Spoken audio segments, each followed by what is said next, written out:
Salut et bienvenue sur cleboisoriginal.com. Merci de votre fidélité. 5 minutes avec César Ngadi Ndengnaïb Sarabinoka.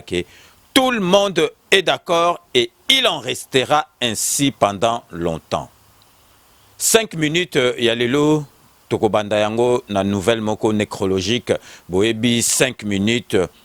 Ezalaka po na bana nyoso tu ya mboka po na ba congolais po na ba compatriotes nyoso tu ya Congo, donc ceux qui mawa ezali quelque part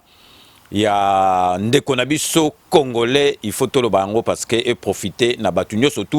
bazali ko landa biso na 5 minutes bazwa nouvelle wana parce que il faut ko lela na batu oyo bazali na pasi ko lela na batu bazali ko lela. Donc vraiment avant na banda na présenter ba condoléances na ngai vraiment le plus attristé na famille oyo bakufeli mwana mwasi oyo nazali ko lakisa bino mwana mwasi moko kitoko, mais vraiment boyebi ke ba mama il faut to pesa ka bango respect makasi. Ba mama to mona kaka soki mama ke ko bota to moni yango neti ezali jamais mama soka ke liko bota ezalaka entre la vie et la mort. Donc yango wana batu oyo bazwa occasion ba oyo bazali na basi na bandako ba assista na couchement ya mwasi. En tout cas, ceux qui ont assisté à l'accouchement à moi, si mibali ebele ba kokarate ba misusu pe ba assistaka place au comprendre que maman azali mutumoko, il faut respecter ye makasi. Donc ndenge na yebsaki bino nouvelle nécrologique ezali ke ndeko na biso oya mwasi o bozali komona na ba photo ezali ko défiler a witaki na Grèce, abandaki ko vanda na Grèce, azalaki na mikanda na ye wana na Grèce, ndeko na ye donc tokolo batatale ki na ye noko na ye a bengisi en Allemagne pour azaki na Allemagne na Grèce azwaki ba papier na ye, mais musala boyemi na Grèce ezalaki te noko na ye alobi na ye soki okoki koya en Allemagne oluka musala parce que pas na bino musala ezali te yepe aye ndenge noko na ye alobaki en arrivant na kati ya Bundes noko na ye oyamba ye ti ndeko na ye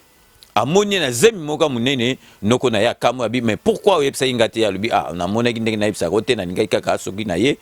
omona yango. Donc zemi pe komaki munene ya makasi, mais siko tango ye babi bon vanda kaka po obotela awa le temps ozwa makamba musala. Donc mes zemi ezalaki na problème parce que alekisaki 9 mois azali ko bota te azoli koti na ba 10e mois ko bota ezali te sikoyo ba médecin ba jujaki qu'il faut basala e césarienne yepe akomaki moko ko tuna batu ko banga. Donc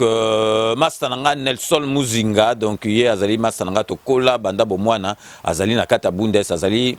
président ya communauté congolaise kuna place na mboka azali ayaki pe ko tuna ye alobi non soki ba yebisio ndenge wana. Donc ba médecin soki ba yebisio ezaka ndenge wana après na suka na yango fi wana bakendaki ko sala e césarienne, mais donc pasi wana ya kobota na tango akei kobota aboti mwana abiki na minute tozoloba, mais ye mama atiki biso. Donc vraiment salaki ngai pasi na mawana motema tangu Nelson Muzinga bengi ngai na Allemagne yebisinga sango yo alobi na nga meka kopanza ona hésitaki ata na seconde mokote na sengi pe na batu nyo surtout oyo balandaka 5 minutes soki bazali na message ya mawa ya kopesa poto faire passer na communauté congolaise oyo bazali éparpillé dans le monde oyo balandaka 5 minutes bo hésiter te bo pesa yango na zungse bino su ba photo ezali pasi na mawana motema ko perdre. Donc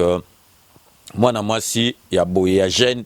na pasi ya kobota, donc akei kobota, donc mwana tikali, donc il faut ba rapatrier corps na Kisasa, mais ezopesa ba complication na kanisi kaka ba okunde kuna na Allemagne. Bon mwana ndenge ezala kaka ba kopesa ye na famille, donc ezali pasi na mawana motema soki mama kei ko bota mwana ezala pe mwana botami mama pe atikali na bonne santé ezali popé batu boye bake ba mama tozwaka ba mama na respect boye bake soki mama ke ko bota ezali jeté bazalaka entre la vie et la mort. La preuve bomoni ke ndeko na biso ya mwasi oyo atiki biso na likambo oyo ya kokende ko bota na hôpital. Donc vraiment une fois de plus tozali ko présenter ba condoléances la biso le plus ému le plus attristé na famille oyo ba bungisi ndeko na bango ya mwasi. C'est pas du tout vraiment facile, donc tozali vraiment ko compatir na pasi na bango oyo bazali koyoka, tozali ko partager vraiment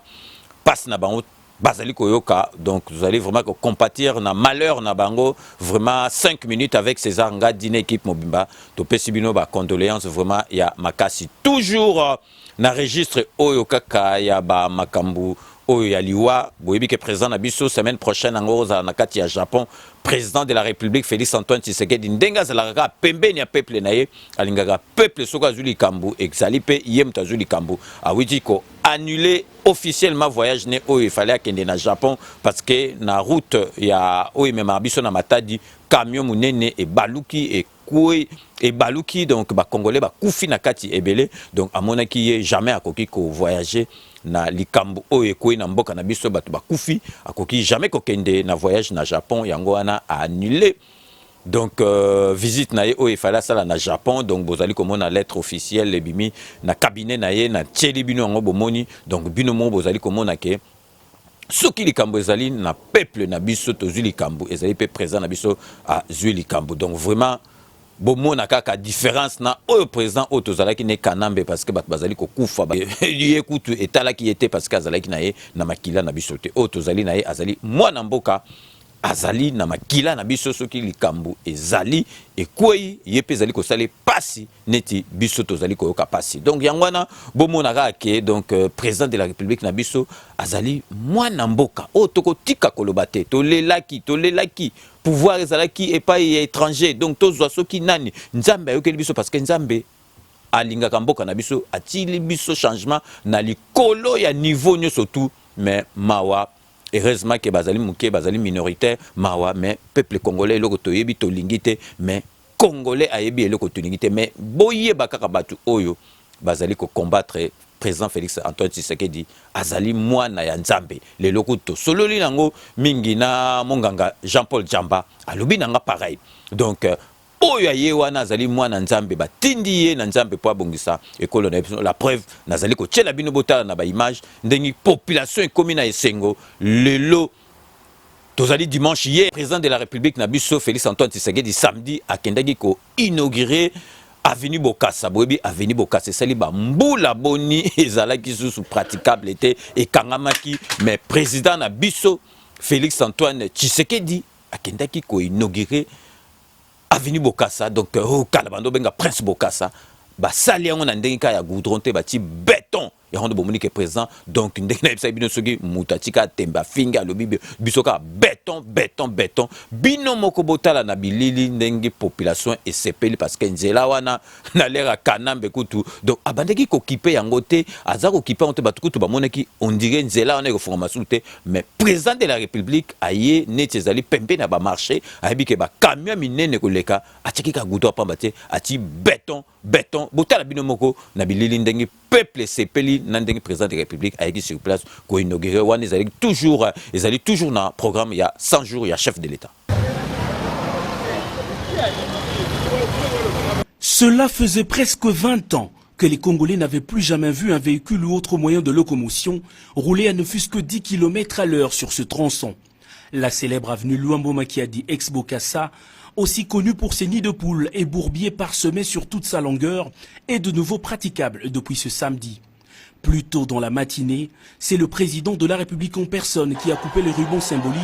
donnant ainsi accès à la circulation aux usagers à la grande satisfaction du public, témoin de l'événement. Cette emblématique avenue qui mène vers le centre-ville de Kinshasa a revêtu un asphalte bétonné capable de résister aux charges de gros véhicules qui alimentent les différents marchés de ce coin. Réalisé dans le cadre du programme d'urgence de 100 jours lancé par le chef de l'État Félix Antoine Tshisekedi, la réouverture de cette route est d'une grande importance économique pour la ville de Kinshasa, du fait qu'elle permettra aux vendeurs du marché Zando, l'un des plus grands centres de transactions commerciales de la capitale, d'acheminer leurs marchandises et aux acheteurs de mieux s'approvisionner avec un gain de temps supplémentaire. Réhabiliter est une chose, peut-être la plus difficile à faire, mais entretenir en est une autre, sûrement la plus importante, car elle permettra de maintenir l'ouvrage en parfait état. Les Congolais, beaucoup plus les usagers de cette route et les populations environnantes, sont donc appelés à observer les règles strictes de salubrité afin de donner de la valeur à cet engagement manifeste du chef de l'État à réviser les principaux outils infrastructurels du pays au bénéfice du peuple. Financé totalement par l'État congolais, ce travaux porte la touche technique de l'entreprise Safrimex sous la supervision de l'Office de voirie et drainage. bino moko boito landa ndingi population donc ezali kosala hypocrisie bazali na esengo parce que makambo o bazali komona bamona yango kala moni mboka ndenge e poli biso moto police mboka. Alors message fort au président Pessi, c'est nécessaire tout le monde ayeba ko adapter yango na ndako na yesi bien initiative na maboko mibale to yambi yango alobi abeti sete na ba jeune et puis biso la génération fati ba jeune totelema pe toza sima ya gouverneur na biso ngobila pe na sima président de la République. C'est un message très fort. Le président vient de veiller toute la jeunesse congolaise va se prendre en charge pour la Rotambusa Mboka na biso Congo. C'est vraiment un message très fort. Donc vive opération Kin Bopeto et vive le président de la République. Comment le président a toujours un souci à la population parce que alingité bana ya Kin ba toujours na maladie ya bashikungu na bimi oyo ya mwana lancé opération Kin Bopeto pour que biso peuple congolais précisément ya Kinshasa biso moto prendre en charge Bopeto va venir na biso na commune na biso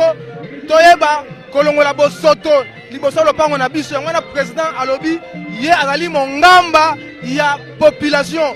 Donc vraiment ezali esengo bomona président azali kosala nyonso tout pour mboka na biso ebonga. Donc vraiment bino moko bomoni yango na bilili elobi nyonso tout bilili elobi nyonso tout. Donc peuple congolais azalaki na esengo yo kala bandoza na esengo te na lera kanambe congolais akomaki kanda oyebisaka likambo méchant parce que aza déjà na méchant que kanambe azali na pouvoir azoyeba te ndenge nini tokosuka ndenge nini akosala mosala. Mais président sikoyo bozali koyoka ke président de la république a mboka aza kolobela bino ke peuple banda bochanga na ebonga oyo ngai nazali mongamba na bino nasina loba na bino banda nazwaka bokonzi banda bochanga na tete ya Congo ke ngai nazali mongamba na bino na ye kosalela bino musala. Ça veut tout dire. Président de la République azali koloba ndenge bochingai na esika oyo boyeba ke ngai nazali mongamba na bino moko boyoka na ba image ke oyo ndenge alobi vraiment ke président de la République mususa ko ya donc ngala za président na lobi ya lobi azali mongamba ba ministre ba kozala pe ba ngamba ba gouverneur bangamba tout bazali bangamba wana alobaki yango na discours apesaki meeting apesaki na lingala tango akendeki le même samedi pour na lancement ya système obati ya bopeto ya ville à Kinshasa parce que ya azali ko rattraper makamnyo suki mbuta ndenga komisaki ki sasa salite ye azali vraiment ko rattraper makamnyo surtout yoka ye moko ndeki président de la République alobaki devant ba congolais kuna bolanda bino moko na commune ya Bandalungwa. Il s'agit d'une vaste opération d'assainissement de la ville de Kinshasa. Le lancement a été reporté à plusieurs reprises. Vu l'importance de la cérémonie, le président de la République avait tenu à la lancer personnellement. Félix-Antoine Tshisekedi a martelé sur le bienfait de la salubrité et du changement des mentalités à travers l'opération Kin Bopeto. Il a interpellé à cette occasion la population et demandé que le jeune puisse désormais retrousser les manches chaque semaine. L'État va mettre à leur disposition des moyens en vue de la propreté de la ville-province. Le chef de l'État s'est dit optimiste qu'avec un peu de bonne volonté, Kinshasa deviendra salubre. Au cours de son discours, le président Félix-Antoine Tshisekedi a fustigé les mauvais comportements des uns et des autres en cette matière. De même manière que la population exige des dirigeants de ne pas se compromettre, de la même manière, les autorités attendent des Kinois de changer de mentalité pour transformer Kinshasa la poubelle en Kin Label. Pour biso tolobi, le peuple d'abord.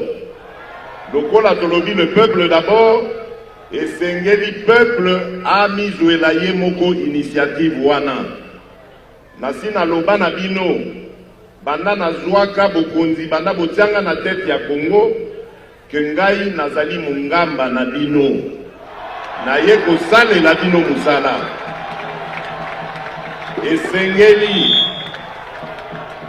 Esengeli ba ministre ba député ba bourgmestre ba gouverneur bango nyonso bazwa philosophie wana tozali bato misala ya peuple toye kosalela peuple mosala bourgmestre nyonso esengeli a organiser ba brigade ya ba jeune na kati ya ba quartier, ba jeune wana bazala équipé, ba jeune wana bazala pe motivé, ba mbongo oyo ozali kozwa na ba taxo ya ba wenze bopesaka ba jeune basalelaka yango. Dans son introduction, le premier citoyen de la ville, le gouverneur Jantini Ngobila, a parlé de la révolution des mentalités pour la réussite de l'opération Kinbopeto. Le patron de la ville-province a promis d'engager des réformes profondes pour l'assainissement et le maintien de la capitale de la RDC en état de propriété permanente. Les Quinois, grands bénéficiaires, se sont déclarés satisfaits.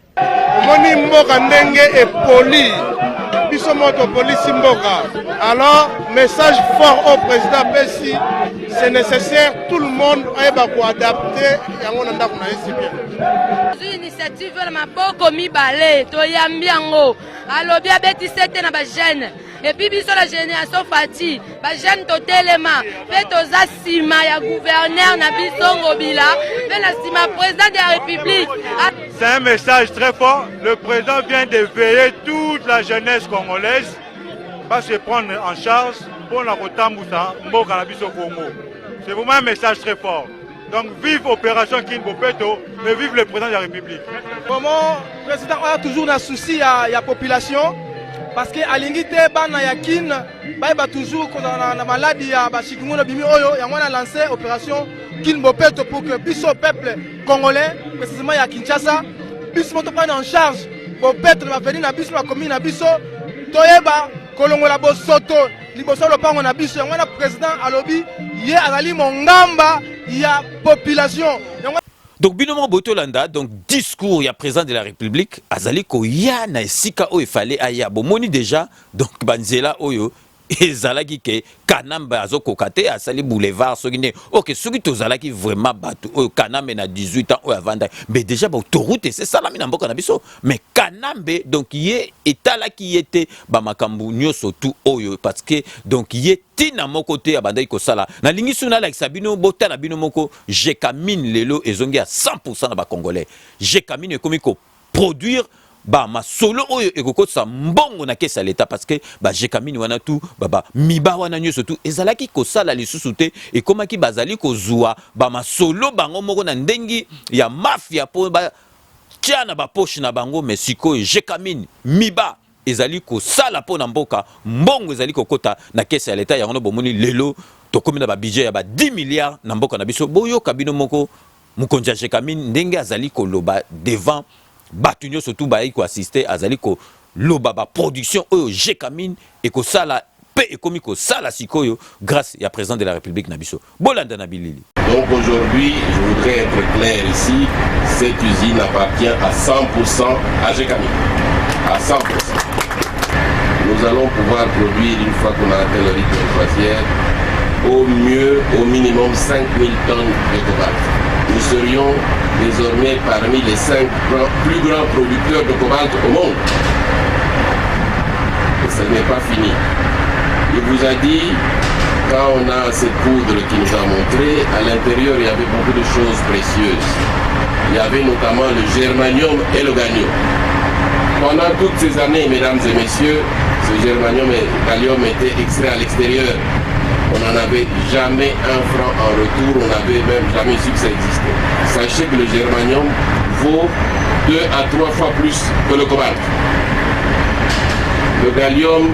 n'en parlons pas, c'est le seul métal qui entre dans la fabrication de fusées. Nous serons, dans 3 ans, quand on va faire le nouvel investissement pour pouvoir traiter sur place, le premier producteur de germanium au monde. C'est ça l'objectif. Donc, Binomo Boitolanda, Jekamine, il fallait depuis qu'elle produire Babiloko Toyo Kiwana, mais Ebanda Kiko Salemate. parce que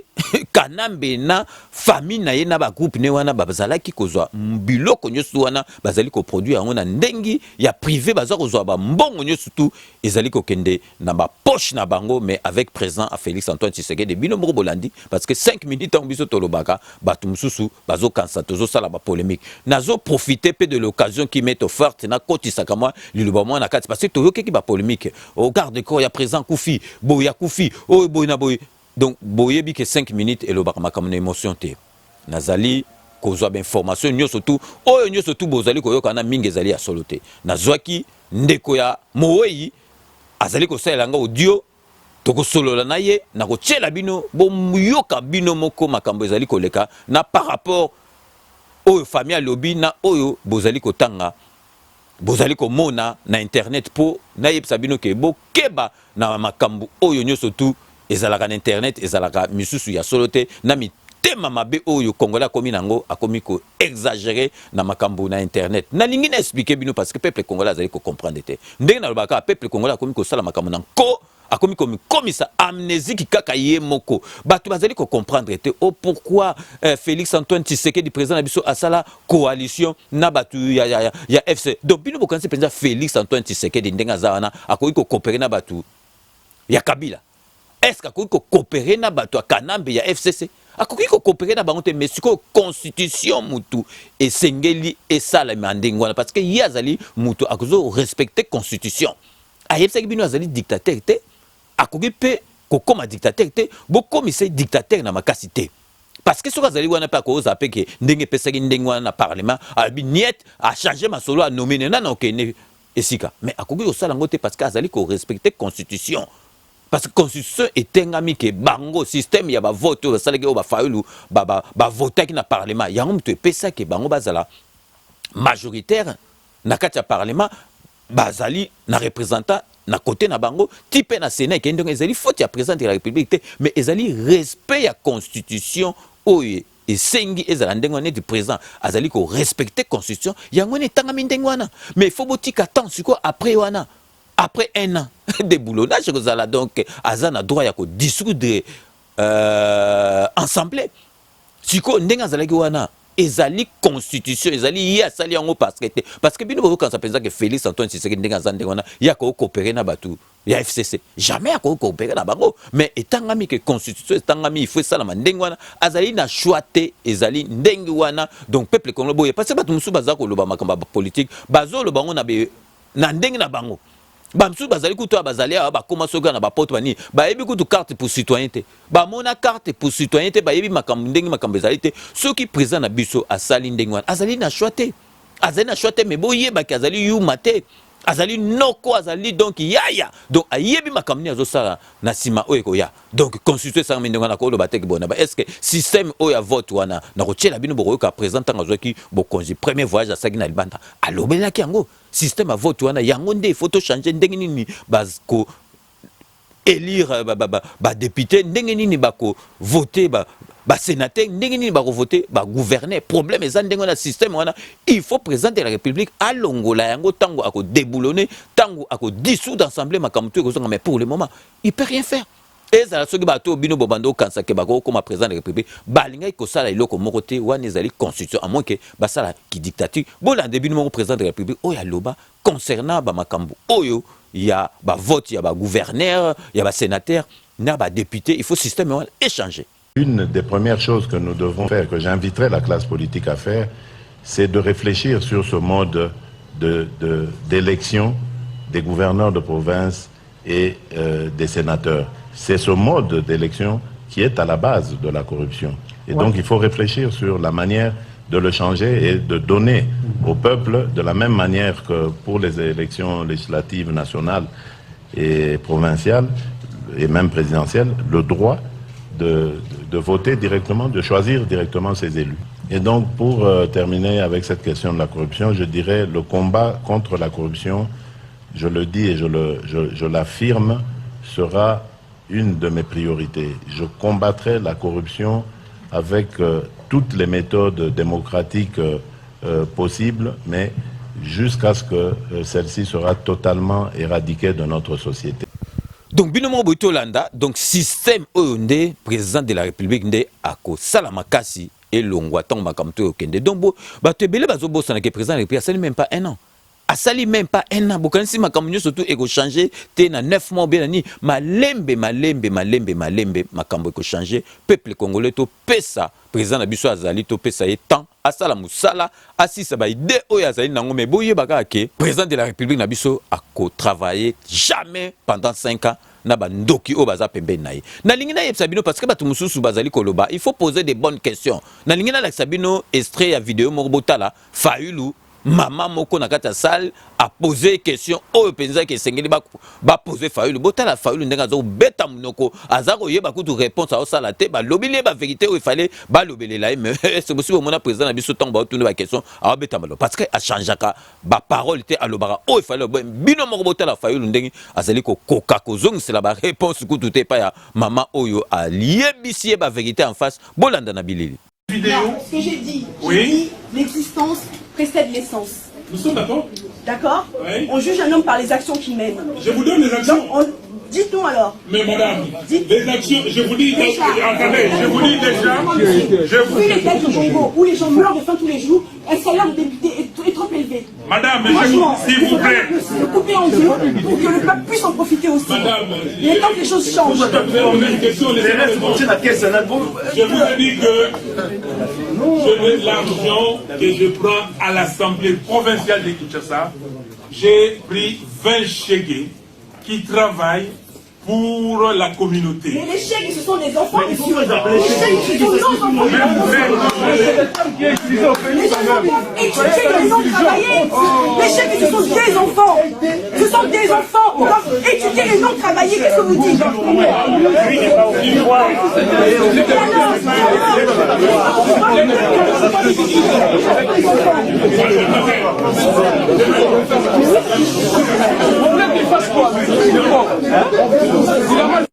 Bino moko bolandi Fayulu azoko ko pesa réponse te moi si on a attaqué directement na makambo il faut ba attaquer mais azolo ba na pesa ba nini moi si on a bo mondengi a malmené Fayulu azoko ko lobate azali ko lobate yango na bokeba peuple congolais les photos a toujours éveillé parce que ba ndoki ya président na biso bazali partout oyo balingi jamais que président na biso a réussi même Kanambe Yemrazana jamais akoki ko linga réussi ya vanda 18 ans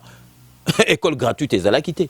ba Fayulu bazana bino bozo bosa bobi ke ba Fayulu na ba mozito bazana esprit mabeti ba koko sala ba masolo ya ba vion wana parce que ba Fayulu ba lobango ke o ba investisseur ba ya na mboka te ba investisseur so ba ya na mboka bazo ya na mboka pona président Félix Antoine Tshisekedi obe po mboka ebonga po peuple a profiter nango ozomona ba makamso yango na lingi na lakisa bino il faut toujours prudent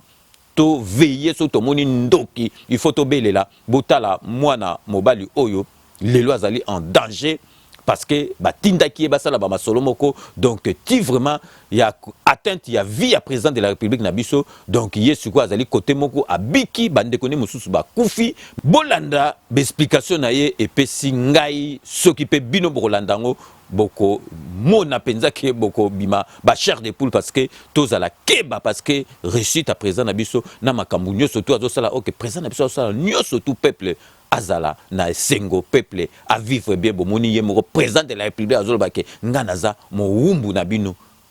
président de la République abe naza mo wumbu na bino nazaliwa na po na bino na sa la bino musala bolanda ndengi mwana mobali lelo azali en danger mais danger gozate parce que déjà basi bazuye na sécurité président de la République avant de calmer ezali toye bake président na biso bato belé bazali kolinga yete il peut s'appuyer explication de façon que bandeko va comprendre. Bon, tu es qui n'a marchandise et là qui n'a maluku, tu as qui intérêt vers maluku, tu es qui n'a marchandise, le col a roulé, uniforme, sac, à quoi sac, il y a une classe et puis sandal, tout qu'on sort rentrée scolaire, tout en bref. Il y a une classe, tu es qui n'a pas valise et il y a qui 12 valises. Tu traverses vers maluku, bon, tu communes à maluku, on a marin, on a maluku, il y a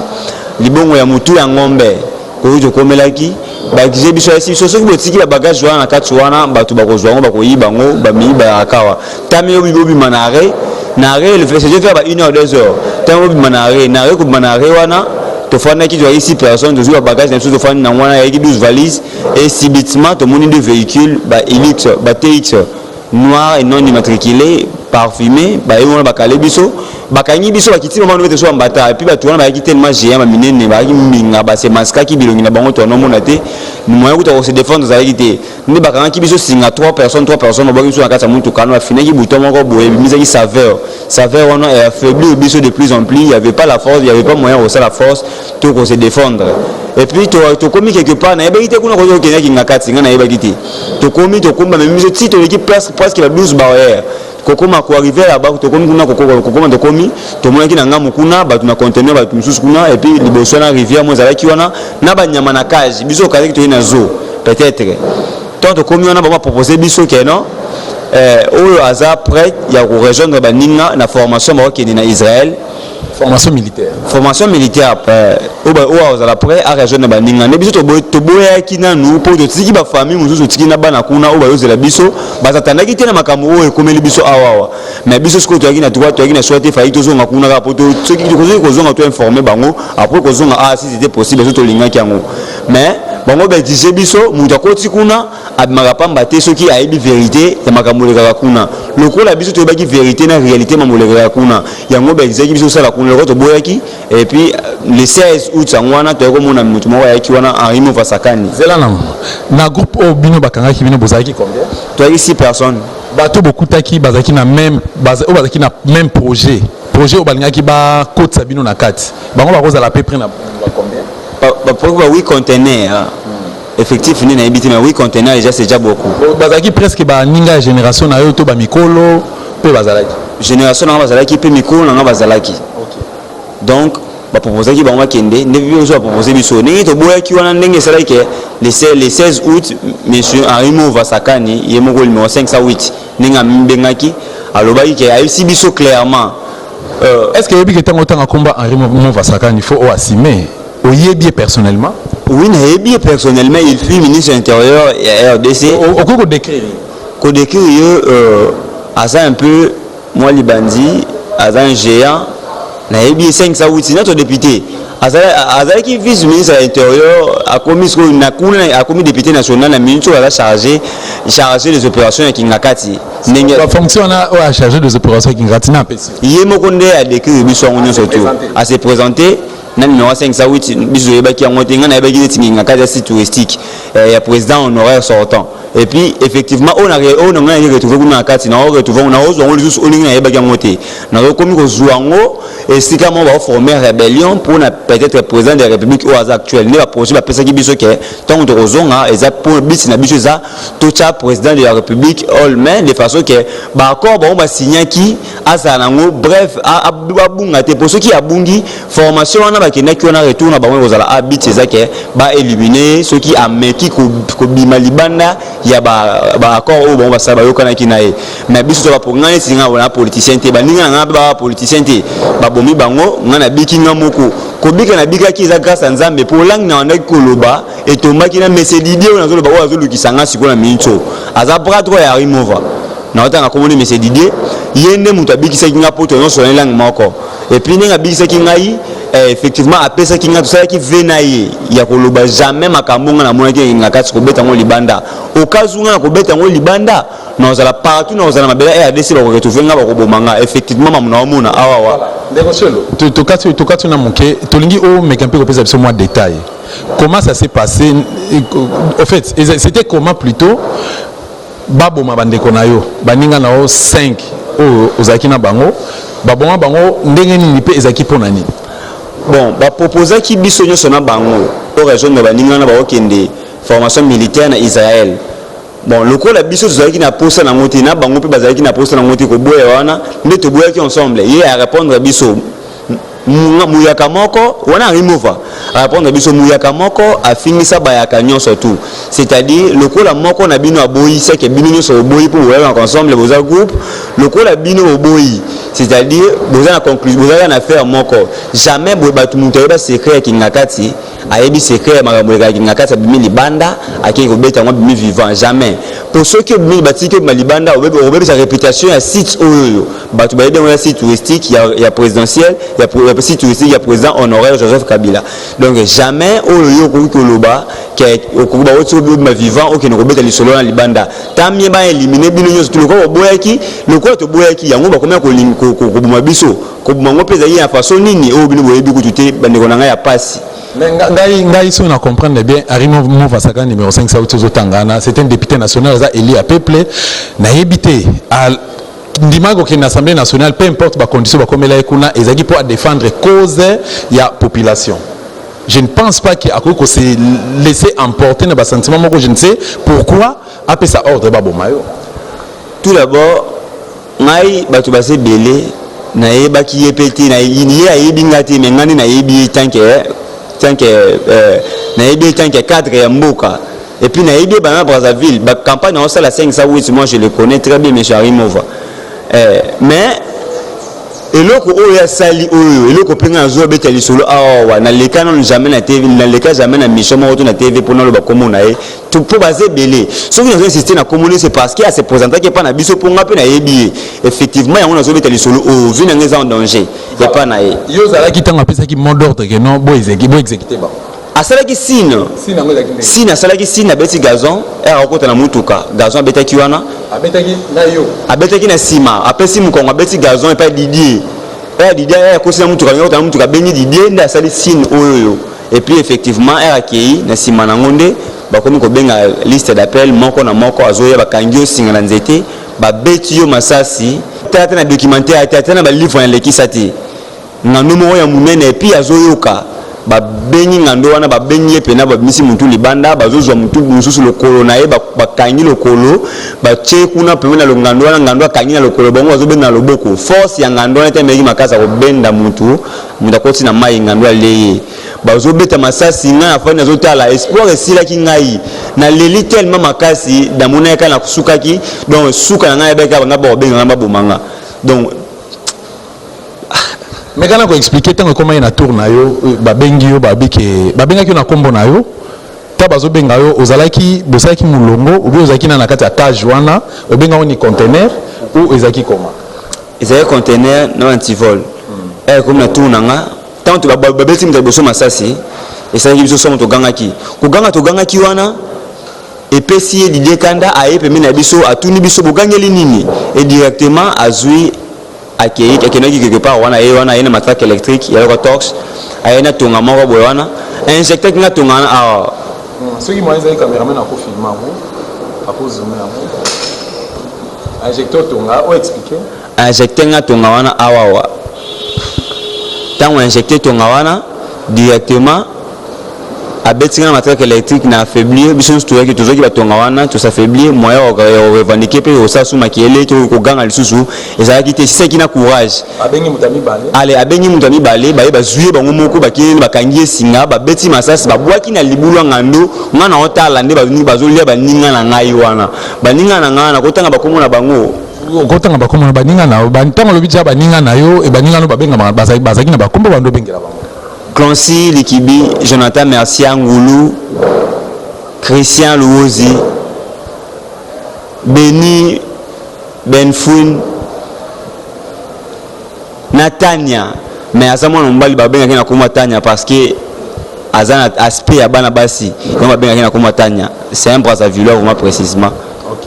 Donc, Baboumi Bangonga na tirela kinga moko et comme na tour na nga babenga ngai babengi ngai na boy ko répondre abenga na boy ko répondre a koti na kati a répondre à tout nga bazo benga oso boy ko répondre yo ngomi mona nani baninga ba bana baleyele ki ba nini effectivement faut ba mawa ko to fandeli wana ni abenga ki soda moko wana so aza commando wana koti za pena géant binga donc na yo même ko résister pembeni na ye a koti wana ndenge a proposer ngai a ebisi je commandant wana beta masasi commando wana répondre à sikoyo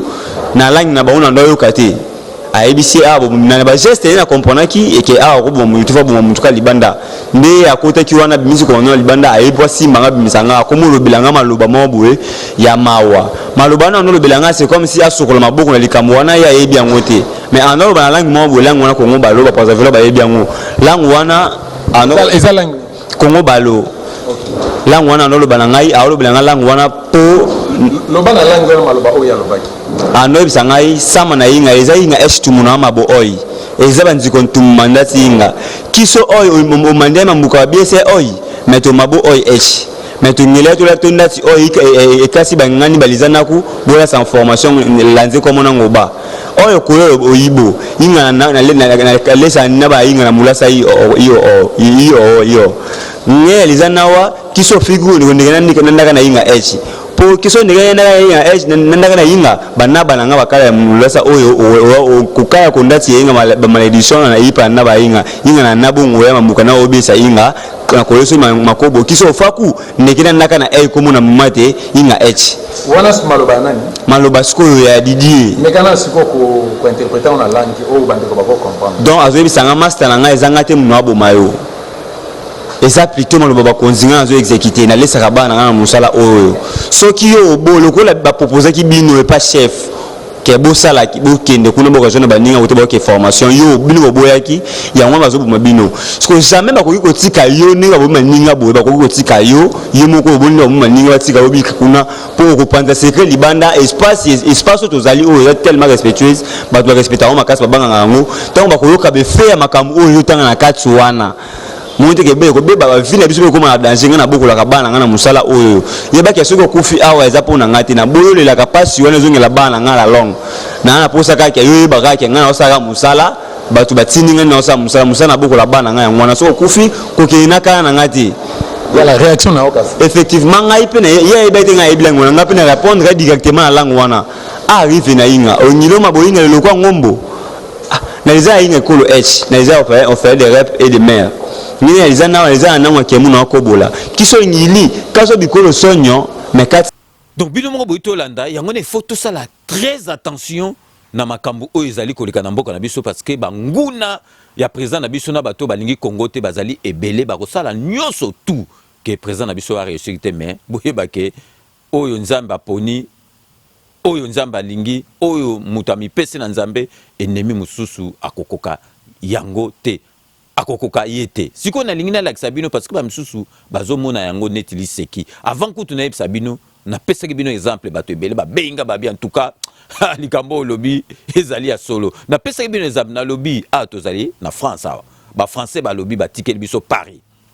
ba lobby bon bozo na bino Paris parce que Paris eza bien bozo envier yango biso totiki bo pesa biso mboka na bino ba kei na kikwiti ba keku na kisasa te ba kei na kikwiti okomona ba français ba ko bongisa kikwiti communauté Paris o biso ba tikelaki biso toko bebisa yango ekomi mabe tokomi kolanda ba français tina kikwiti to banda komi omona français biso totikele bino Paris yo bolandi biso susu na kikwiti ndenge omona kongola ko non Paris yango banda botika yango ezalaka su bien te ekomi na songi ekomi salite yango na biso tozongi na biso susu na bino tolandi bino na kikwiti ekosala ma congolais comme ça okomona batikele biso Paris mais tokolanda su mindele tina kikwiti to bandi ko no senga bango biloko kolia to bandi ko no senga bango donc to bwaka ngunda kuna c'est comme ça Congolais azali boy Congolais azali naika boy ya ono mona ke loko yebo na Facebook pour ye akotala te bu ye pele a partager au mono tunye likambongo zo yango beza o ngape na yeba kite na monika batindeli ngai na tangite na partager yo partager loko yebite ke zanini c'est comme ça Congolais o partager loko yo yebite ngaso vous imaginez biso to ba message combien ba vidéo combien mais ngaso na moni eza coûte intéressante na partagera coûte te mais Congolais tindeli ezali kamba mabeza ni pas partager donc à partager donc azo véhiculer bobard fausse nouvelle moko mais il pas ebi place 8 mais elengine ka partager donc siko nazali kolakisa bino po bato bazo komona net école gratuite wana bazo mona ngone tiliseki ekosala nini bongo siko donc présenti école gratuite ba misusu bakoma ba obana ngo ba kende école gratuite bongo na récréation ba kolia nini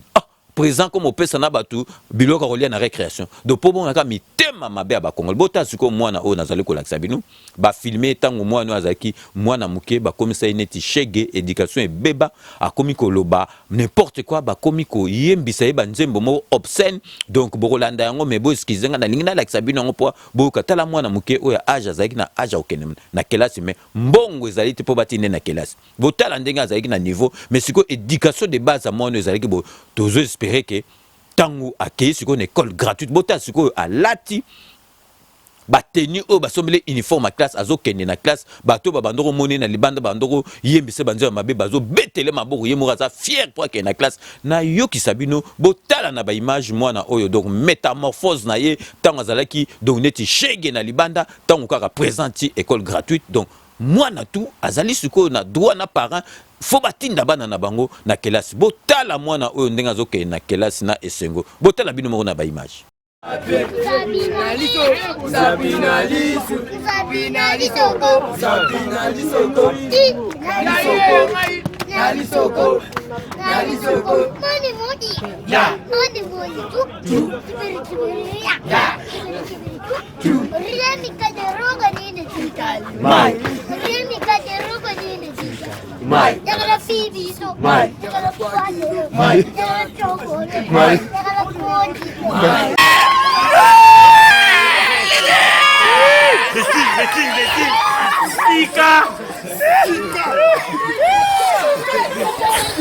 Donc binomo botolanda bo moni binomo importance ya école gratuite à la moino il fallait que depuis kala na chic mais mbongo ezalaki te mwana komaki ko sala ba n'importe quoi na balabala bo moni esengo oyo mwana azali na yango ndenge akei siko na kelasi ofele donc akei na classe place nezalaki na kelasi mais ba moyens ezalaki te donc vraiment merci mingi donc on a comme presque à la fin ya émission na biso na lingi na beta c'était peuple congolais président oya komi wana azali mwana mboka azali neti yo nanga apesi batukutu courage ya komona ke Félix oyo biso tozalaki ne awa Félix oyo donc akomi penza président donc yo pozo mona ke yo poko koma président ezali ka teke bato to bando mona ya kala donc zo ndima ku to ke yo koma président to pesa ye maboko to lobi teke bato tout bazala fisima Félix Antoine Tshisekedi mais oyo azaka patriote jamais akoki kozala contre makambo ya Félix Antoine Tshisekedi bino mo botendenge peuple et sengo zongi na mboka na biso peuple congolais akomi ko zongi sa fierté na ye azalaki nango ba peuple ya ba pays mususu bakomi ko mona penza ke Congo ekomi ko zonga ne sike ezalaki to tikela mutu asala musala za na 5 ans pourquoi to komi ko linga ko juger na 8 mois na 9 mois na makambo o Félix Antoine Tshisekedi asalaki te ba misusu donc tokozonga un jour donc o chebe ya kufa tant chebe ya kufaki paix à son âme donc azali mwana mboka tant chebe ya kufaki Félix Antoine Tshisekedi azali présent ye mutatinda ba bon chebe ya donc famille na ye mwasi na ye basala ban demande na bango bazui ba avocat donc ekomi mboka moko ya démocratie mboka moko donc eza bakolandela tina suka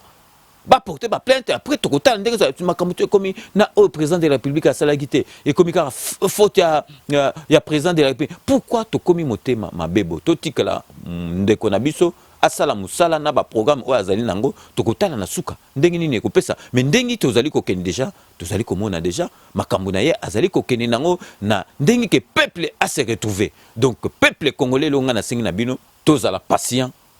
président o to zui azali mwana mboka président otozui azali na motema boboto azali penza na idée ya kobongisa mboka to pesa ye chance totala ndenge makambo nini na kosala totika ko condamner mutu par défaut totika ko tirer les bâtons dans les roues donc azali yé mon côté il faut biso to tirer maboko surtout tirer maboko et kozala bien au lieu que to tchakaye ba contretemps bato bazali pembeni o bazali ko sepelate que ya reçu bako loba biso pe sikoyo toko sala boye pour te profiter na ndenge bazo sala division donc vraiment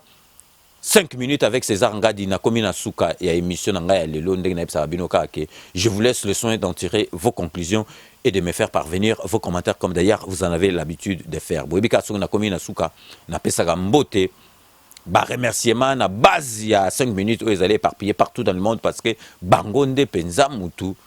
ba pesa ngai courage nazala devant bino et puis na monaka à chaque sortie na ngaso na quelque part ndenge batu ba yambara ngai et ça langue sengo c'est que musala ezali koleka malamu boyebi ke na banda toujours na honorable député indéboulonnable Ziko Mayele merci mingi na oyo salaka po na mboka et puis oyo osalaka po na 5 minutes avec César Ngadi donc na kopesa na kati ya Lille à travers Nacha à travers la petite Nacha Lukombo na kati ya Lille nazali ko pesa ba jeune nyoso tu oyo ba botama wa na oyo ba ya bana miki awa oyo ba Kominasima, il y a 5 minutes à travers la petite Nacha Lukombo Nazali Kopé Sabino, bah mbote na ba remerciement parce que la petite Nacha Lukombo Ebsingai donc vient en mikolo oyo ba jeune ebele ba koti na idolo à 5 minutes ba koti na idolo yako linga mboka na biso on dirait Poutou Babota Makuna. Donc vraiment, merci beaucoup. Na nyosotu bosala rapo na 5 minutes. Na o nyosotu bozali na yango na fidélité na 5 minutes. Na kopesa mbote na papi defla moi na lemba oya zaka na kati ya Paris awa wana za petit na nga penza ya kati. Donc papi defla ba mbote belé donc mikolo tozo moneka na papa chéri. Donc mikolo papi defla kaka na papa chéri. Donc je profite de l'occasion pour na kopesa pe papa chéri. Donc ba mbote ebele. Donc na kopesa pe sans oublier waneza base na ngai na kata quartier donc petit nanga lourd wadje donc mutu ya Doudou Swami Doudoulé donc lourd wadje donc ba mbote ya trop sans oublier Kams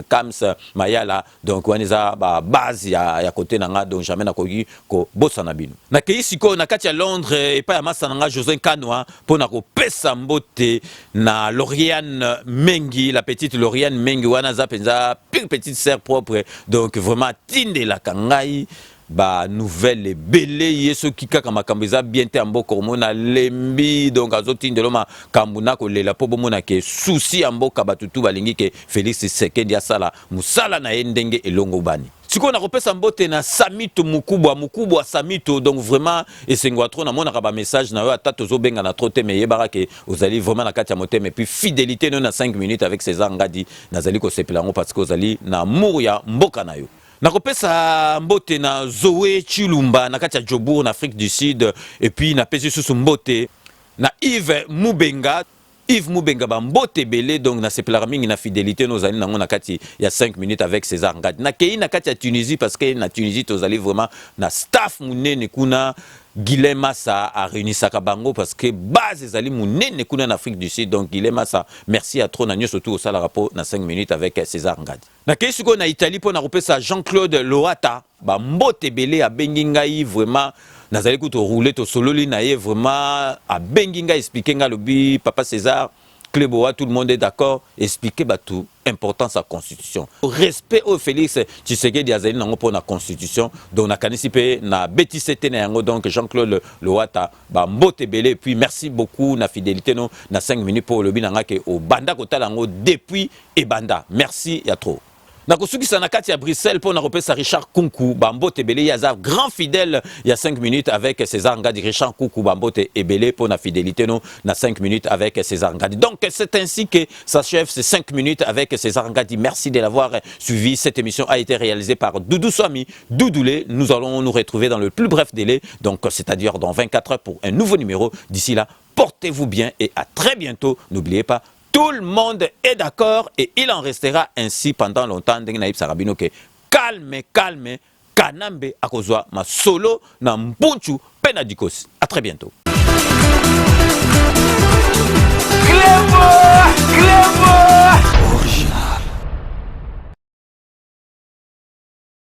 Sepela TV et yena makambu ya sikali susu. O ba chaîne ya France eza na kati. Ba chaîne ya Congo eza na kati. Ba chaîne ya Londres eza na kati. O ngomona makambu ya politique ya sika. O parti AA eza na kati. O parti BB. O CFAIO eza na kati. Ya Sepela TV. Bouquet comme ya muke boye. O tina poche voyager na ngokeno partout lingi. Na bouquet no ya Sepela TV. Sepela TV. Mais ma biso n'engozo mais ma biso wana 4K. Machine ma daka. Sepela TV. Bienvenue dans le monde de Sepela TV. Sepela TV est le décodeur qui vous permet de suivre les chaînes du Congo en direct de la diaspora. Bien-aimé peuple de Dieu, ma sœur, mon frère, Jésus-Christ est Seigneur. Que le Seigneur soit béni, soit loué. Voilà, on est là, c'est Cléboa Original. Notre Dieu est accepté sur Cléboa Original pour parler de l'Éternel. Parce que les enfants de Dieu, nous sommes en train de se demander, de se poser beaucoup de questions. Qui nous a vendus? Qui nous a trahis? Oh, que Jésus revient bientôt. Moi, votre maman, voilà, le diable m'a utilisé pendant pendant 19 ans. Et aujourd'hui, je suis une femme sauvée qui témoigne la gloire de Dieu. Voilà, bien-aimés, nous avons notre émission intitulée « À la recherche des dieux ». Dieu nous aime. Jésus-Christ est Seigneur. Mais le monde est sous l'emprise du diable. Notre Dieu nous a demandé, il a dit, mes enfants, le monde m'appartient, vous m'appartenez, mais attention, le monde est sous l'emprise du diable. Celui qui est né de Dieu ne pêche point pour que les malins ne le touchent pas. Zambalingi biso, bandeko boko landa boyoka. Nga mama na bino na parlaka 30 minutes et téléphone ouvert. Boyoka makambo ekoleka na kati ya monde surtout awa na kati ya diaspora. Boyoka ndenge monde eza ya kokufa.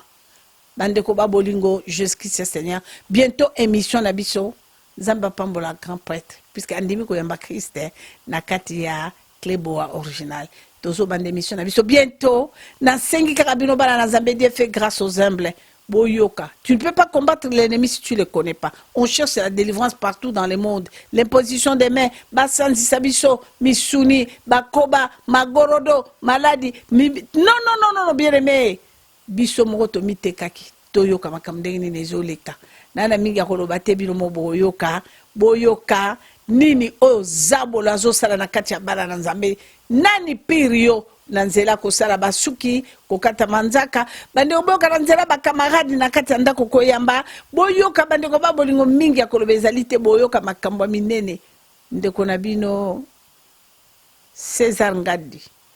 5 minutes avec César Ngadi alande yango 3 mois lekeliye alibi mama ifoli kambo batu bayoka ngona kati ya mukili ba yeba po mutu soka yebi manœuvre diable ako yeba ndenge na kotambola donc abanda kotambola na keba